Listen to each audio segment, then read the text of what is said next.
Hi and welcome to the video section of this WordPress lesson in the Employee to Entrepreneurship course presented by collegeguidelife.com. Now, I hope that you've had an opportunity to listen to the audio and open up your WordPress lesson packet. During this series of videos, I will refer back to both the audio and the lesson packet. I even have my own packet open on the screen, as you can see on the right side, so please have yours open with me. And if you've never listened to the audio or you don't have a download, I encourage you to go to collegeguidelife.com/entrepreneur. There you can sign up for a free 90-day course where we teach you to become a web entrepreneur. Now, in this video, I'm going to talk to you about the general settings. What could possibly be left? What haven't we talked about? What can't this website do is the question.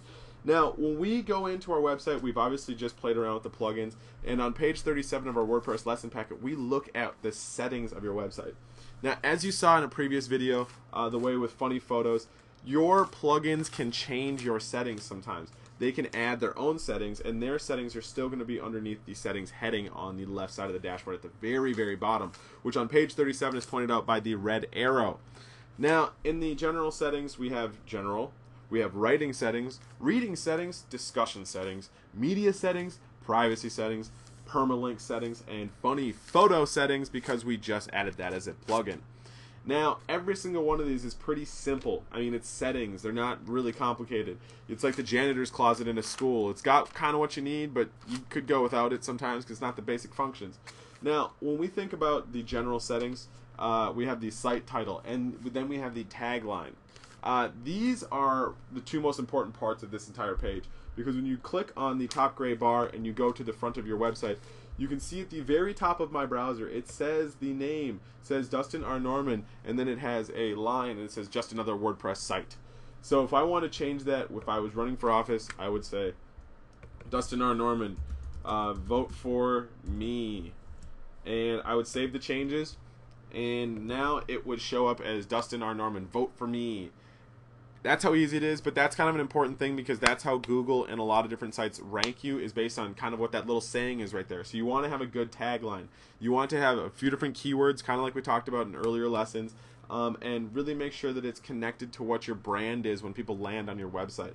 If it's messed up, it's easy to change, but at the same time, it's going to take you a little while if you start on a bad foot setting with what type of keywords you want to use right away. So make sure that your tagline in your general settings is pretty straightforward and very focused on what you're focused on.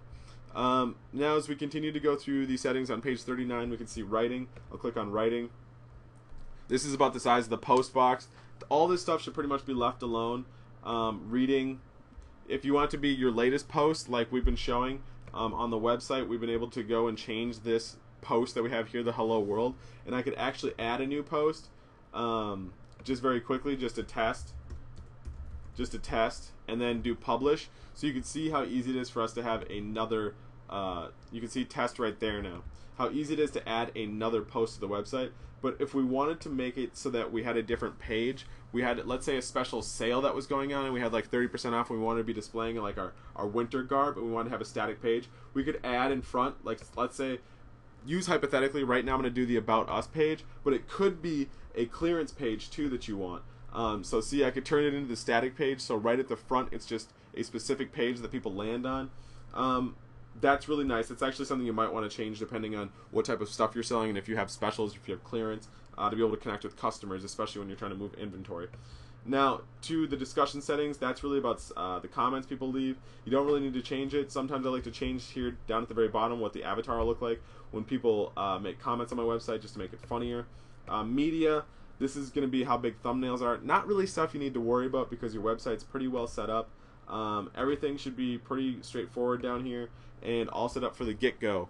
So remember, if you have any questions, you can send me an email to dustin@collegeguidelife.com. If you also have any questions, you can just reply back to that email and it will reply back to me.